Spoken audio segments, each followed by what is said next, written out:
Praise like that from the great Martin Scorsese does not happen to just anyone. Agnes Varda's death in 2019 shocked the art world, as her prolific career solidified her as one of the most important artists to ever live. Agnes Varda kickstarted the French New Wave, arguably the most important film movement in history, was a trailblazer for female directors, and brought an empathetic and kindly human touch to the cinematic world. Her style is defined by mixing genres and types of films, particularly blurring the lines between documentary and fiction, as well as experimental editing and complex, layered feminist themes, often utilizing irony and dual meanings. She believed in cine writing, which is essentially a form of auteur theory, where she believed the director was writing the film utilizing all aspects of cinema, from acting to writing to cinematography. And this authorial approach to filmmaking made her a radical voice in cinema history. Agnes Varda's filmmaking career began in 1955 with her debut film Le Point Court. With quite literally no filmmaking experience or even any depth of knowledge of cinema, Varda admitted to having only seen about 10 films by the time this film was released. She released a seminal piece of French cinema, arguably kickstarting the most important film movement, the French New Wave. The Nouvelle Vague revolutionized cinema, constructed of young filmmakers in the 1950s and 60s who radically changed their approach to filmmaking from the previous generation, often focusing more on run-and-gun, documentary style, iconoclastic and political themes, and experimental styles, particularly in editing. The French New Wave consisted of now legendary directors like Jean-Luc Godard and François Truffaut, and although influential, is often criticized for its sexist undertones and disregard for women. So Le Point Court was not originally seen as the start of the movement, but retroactively has been bestowed with that honor afterwards because of its thematic and stylistic similarities between Le Point Court and its Nouvelle Vague successors.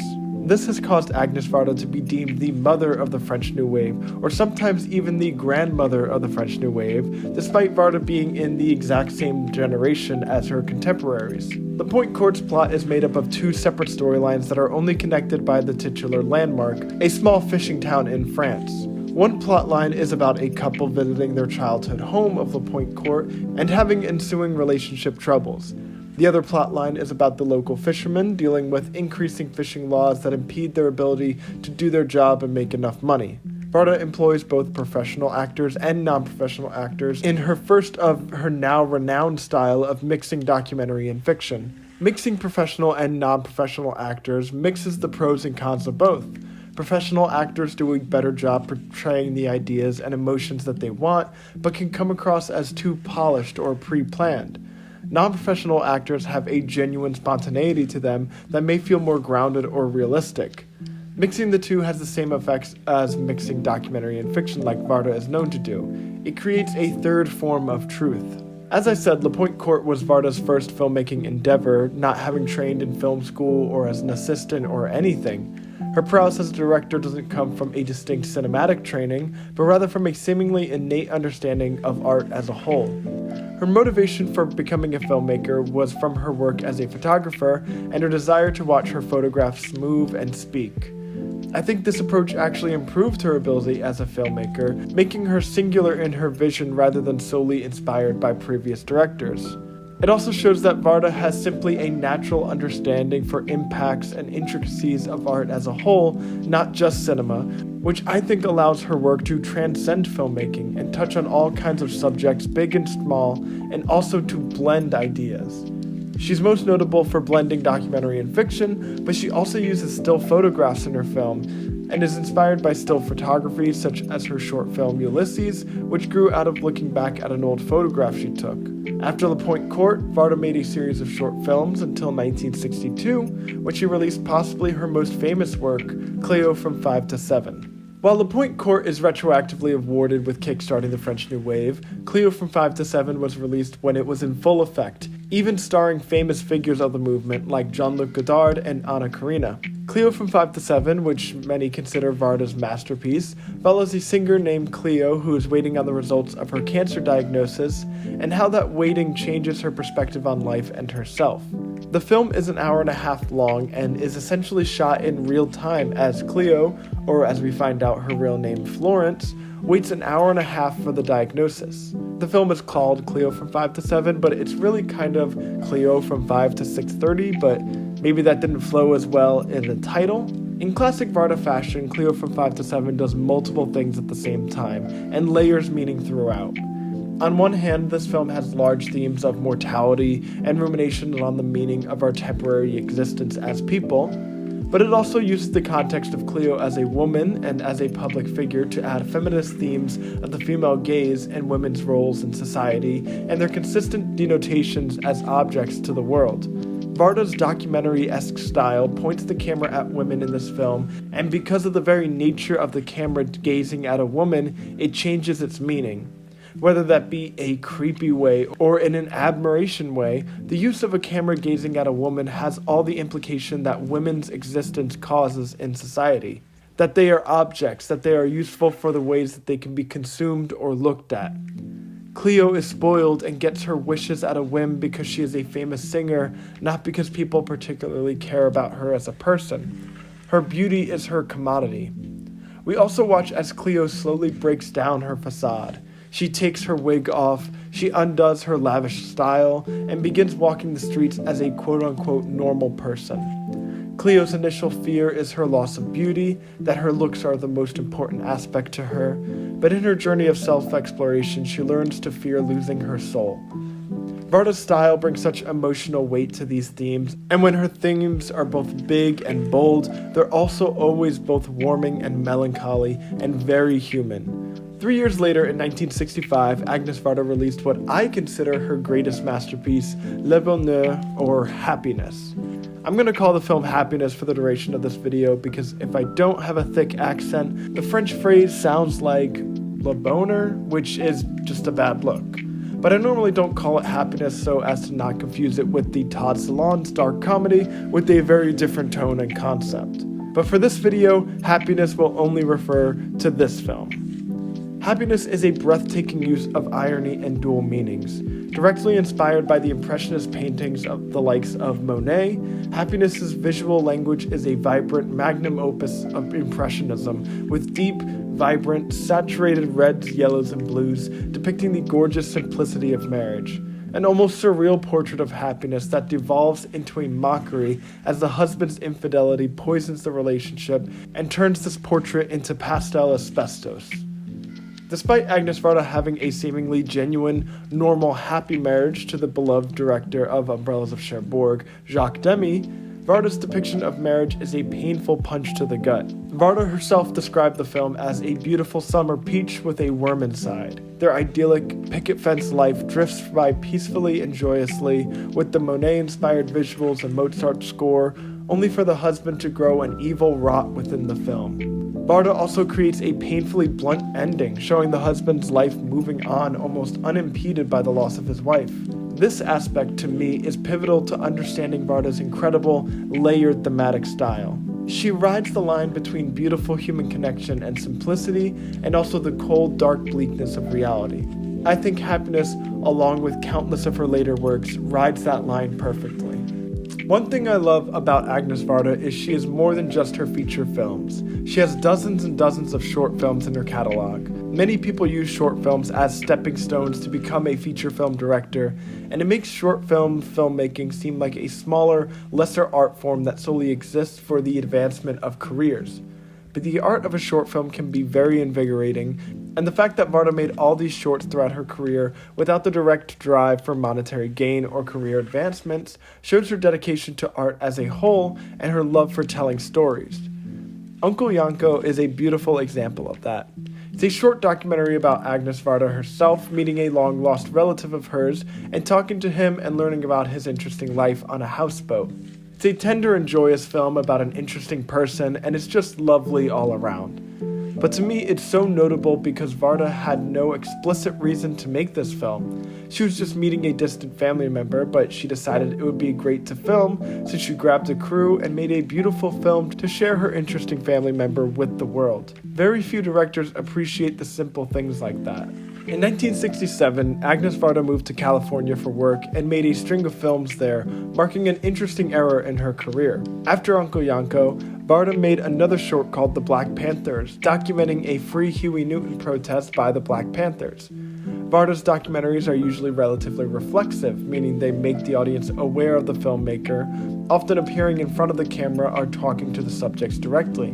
But this film has a more fly-on-the-wall documentation, simply observing the events of the protest. Rather than influence the audience with her perspective, she allowed this event to speak for itself. Again, a testament to Varda's love for people and their stories rather than simply her own. While in California in 1969, Varda released Lions, Love, and Lies, a sort of counterculture hangout movie. I was surprised at Varda's ability to capture late 60s California in such a distinct way when she grew up in France, but the experimental laid-back style perfectly encapsulated the hippie lifestyle she depicted. She returned to California in 1979 and soon released two loosely connected films in 1981, Murmurs and Documentaires. Murmurs is a beautiful documentary about murals around LA. It's another example of Varda being impressed and inspired by other forms of art and the humanity around her. It was obvious she was just walking around LA and looking at the murals and then falling in love with them, and so she wanted to make a film about it. This continues a style of documentary she does where she loves the beauty around her, and she has a guerrilla-style filmmaking of walking around with the camera and talking to local artists and artisans and appreciating the wonders. Murmurs not only depicts the murals as beautiful pieces of art, but also as expressions of the local Hispanic and Black populations, making Murmurs both an art appreciation piece and a portrait of the cityscape and the societies within it. When Varda went back to France in the 70s, she continued making films there, one of them being the pretty life-changing documentary Daguerreotypes. Rue Daguerre is the street in France that Varda lived on, and when back in France, she was living on that street caring for her son Mathieu Demy. She wanted to make a film but still remain near the home for Mathieu, so she knew she had a 90-meter cord attached to her electrical box at home. She called this a new umbilical cord, connecting her to Mathieu and gave her that much room to make her next film. So she made Daguerreotypes, a documentary about the people of her street, Rue Daguerre, particularly the local mom and pop shop owners. It's a simple film that's a perfect example of what Varda focuses on, making large themes about the nature of humanity, but through the most simple human interactions. Varda employs a simple and guerrilla style as she's just walking around the street, filming and talking to the people along it. It's revealing how interesting and meaningful the banality of this street is, but as Varda famously said, there is nothing banal when filming with love and empathy. The way the camera lingers on people even when they're not speaking, it creates a layered reflectivity of this film that makes the audience ruminate on simple meanings of their lives. It's a film that truly makes you appreciate the small things, appreciate the place you live, and find wonder and intrigue in the most pedestrian of things. It's another example of me appreciating the types of film Varda gravitates to. At this point, she has already made La Pointe Courte, Cleo from 5 to 7, and Happiness. Those alone solidified her as a legend, and she could have made whatever grand film she wanted. But she was bored by the Hollywood system and decided to make beautiful stories from her heart, and that's why I think she has the perfect soul of an artist. But Varda isn't solely defined by her small, banal films. In 1977, Varda released One Sings, the Other Doesn't, maybe her largest and most sprawling work. One Sings, the Other Doesn't is a film about two women friends who come in and out of each other's lives throughout the decades as they track their way in different life paths during the second wave of feminism. Although all of her work is political and feminist to some degree, One Sings is definitely her most overtly political and feminist work, directly portraying protests for women's rights and abortion care. The film coincides with Varda's personal life and her own participation in protests. In 1971, Varda signed the Manifesto of the 343, a petition of 343 women admitting that they had illegal abortions in order to prove the widespread need for abortion care. One Sings is a freeing postmodernist film that has both the bleakness of the patriarchy, but also a hopeful look at a matriarchal future. Except for maybe Happiness, Varda's next film, Vagabond from 1985, is her bleakest and definitely her most visually desolate. The film is shot in that classic pseudo-documentary style, where I think many people could be fooled into thinking this film is a documentary. Vagabond begins with our main character found dead in a ditch. It then goes back and portrays her nomadic drifter lifestyle through a series of interactions with local people and their comments about Mona. The film is structured around these recurring tracking shots of Mona walking, always shot right to left, the opposite of the West shorthand for progress and forward movement. In movies like this, we normally would get our drifter's backstory to explain why they live this lifestyle, whether they're escaping something or unchained for something. Or maybe they had a traumatic childhood that pushed them away from family and people and jaded them to the point where they can't have connection well. But Vagabond does not give us any backstory on Mona. We only see her death at the start and then the interactions with people and their comments about her. Mona isn't the most sympathetic character. She is quite crass, rude, and rough around the edges. And many of the people she interacts with speak quite poorly of her. And we expect a film like this to subvert that by showing these poor interactions as misunderstandings of Mona's real good intentions or a sympathetic backstory explaining why she's rude. But Varda does not give any subversions, and it makes a challenging film that makes us question what it means to forgive, forge a connection, and understand human behavior. Why should we need a sob story to feel a deep emotion towards Mona? Why is our love and care for others so conditional? Varda liked to say, "I never wanted to say anything, I just wanted to look at people and share." Now obviously her films say a lot, but they do so by the simple act of looking. So many of her films, like daguerreotypes, are defined by a lingering gaze, adding meaning simply by looking at something. And that's such a defining part of what makes her films so amazing and touching. The simple act of the camera pointing at something, the simple act of looking at something, gives it importance and meaning. Nothing is banal when Varda shows you it.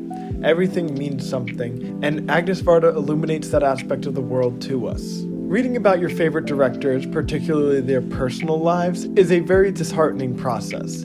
Definitely don't meet your heroes, as anytime you go to a famous director's Wikipedia page, you'll find their personal life tab to destroy any admiration you will have for them as people. You'll be watching a movie and say, "Oh, I really like this Ingmar Bergman guy. Let me find more about him." You like Chinatown and Rosemary's Baby? Prepare for disappointment. Well, Yasujiro Ozu made lovely, beautiful films about life's simplicities. Surely he couldn't have anything. However, with Agnes Varda, it was a much different experience. From all accounts, she seemed like a genuine and wonderful person all around, didn't rape anybody or kill anybody or think any group of people should be terminated off the earth. She also had a strong and wonderful connection to her husband, film director Jacques Demy. This relationship lasted from 1962 all the way until Demy's death in 1990, which was originally reported as being due to cancer, but it was later revealed that Demy died from AIDS and was hidden from the public because of its stigma in society. Varda and Demy clearly loved each other very much, and as he was dying, Varda made a film titled Jacques de Nantes about the life and wonder of her husband. Demy even makes appearances in the film with intimate close-ups of his aging face and hair. In classic Varda fashion, she blends genres and art forms to create a tribute film that works as a celebration of both cinema and its power to inspire, and the wonderful man's life the film depicts. 101 Nights is one of Varda's most underrated films in my opinion, and one that was not well received on initial release, but I believe is getting reevaluated in recent years. 101 Nights is a celebration of cinema as a whole, depicting a man named Simon Cinema, played by the legendary actor Michel Piccoli, as a sort of personification of cinema. His eccentric house is ordained with pictures of the Lumiere brothers and props and references to cinema's greatest landmarks. The film is riddled with insane cameos from the most well-known figures of cinema, from Marcello Mastroianni to Catherine Deneuve to Robert De Niro to Jean-Paul Belmondo, to name a few. It's a very meta film with eccentric sensibilities and unique humor. Varda doesn't just create a nostalgic bait slop, she crafts a whimsical and humorous depiction of cinema as both a grand art form and a joyous part of our fragmented lives that doesn't always have to be taken fully seriously. I think this film is an absolute joy and any cinephile should watch it. However, critics and audiences at the time did not share my opinion on it, and it turned out to be the last fictional narrative film that Varda ever created. But that doesn't mean Varda didn't stop with her incredible art in cinema. In 2000, Agnes Varda released one of her greatest documentaries, The Gleaners and I. A gleaner is somebody who goes through already harvested croplands and grabs the crops, particularly potatoes, that have been left behind. These can be the ones that are misshapen or ones that just got left behind in the shuffle. The documentary points out different kinds of gleaners, like those that fish unused trash off the streets in cities, and those that make their way through actual farmlands. In less artistically inclined hands, this would have been a simple problem documentary about poverty and the necessity of gleaning for the poor, or it would have been a little documentary about a niche group of gleaners that do it because they want to. But Varda blends these ideas into a more holistically and thematically complex film, pointing out multiple things being true. That some people have to glean out of necessity because of the horrors of capitalism, but there's also positive ideas within glean, like recycling and waste management, that causes us to reflect on our own overconsumption. Varda also imbues the film with smaller ideas sprinkled on the themes, such as her aging, and appreciation for little whimsy like her love for heart-shaped potatoes. Varda's eye is always watchful and empathetic, never exoticizing or infantilizing the poor. This is a great example of Varda's ability to portray large and small themes at the same time. The Gleaner's Eye makes you reflect on the large-scale impacts of consumption and mass industrialization, while also making you care for the small and ordinary people in your life. It's a beautiful masterpiece that I genuinely believe will change people's perspective on the world. 3 reflexive documentaries define the end of Varda's career. In 2008, Varda released what many would assume would be her final film, The Beaches of Agnes. The Beaches of Agnes is a sort of autobiographical documentary about Varda's life, career, and philosophies on art. But in classic Varda fashion, it's so much more than just that. Instead of just being a self-centered retread of her career, it's filmed with whimsical asides, the caring empathy of Varda's touch, and more layered meanings than just a textbook explanation of herself. It's a beautiful send-off for one of the greatest artists, but of course, this is not the end of Varda's filmography. In 2017, Varda teamed up with visual artist JR and makes Faces Places, a lively documentary of the 2 artists traveling around and the wonderful art they create together, documenting Varda's ability to create art out of anything, not just narrative stories. In her later years, Varda worked in multiple formats, creating art installations in museums and film huts, small structures made out of celluloid film. When the light streaks through them, it illuminates the hut with colored lights and images on the film strip. She had an appreciation for all kinds of art, not just cinema, which is obvious in the way that she blends genres and styles like documentary and narrative. Her collaboration with JR is exciting to see because it blends JR's youthful and invigorating style with Varda's older, more reflective yet whimsical eccentricities to create an unlikely but truly lovely friendship. Varda's last film, released just a few months before her death, is a final tribute to herself called Varda by Agnes. Similar to The Beaches of Agnes, it's a retrospect on her career, but this feels more like a direct rundown of her life's work. Varda is more in front of the camera than behind, filming her talking to large groups of people on a stage. Despite her legendary status and position of authority on stage, Varda by Agnes feels like she is right in the room with you, watching your films and expressing her ideas to you personally. It's another testament to her ability to always tap into ordinary humanity, no matter how much acclaim she received. Her final film ends with her sitting on a beach, one of her favorite places, and slowly disappearing into a cloud of dust and sand. It's unknown how severe Varda knew her illness to be and whether she knew this final frame was a true goodbye, but wow, does it feel like one. So that's the life work of one of the greatest artists to ever live. I hope this video has illuminated her creative genius and empathetic sentimentality to you, and that everyone watching this learns to love and appreciate her world-changing art.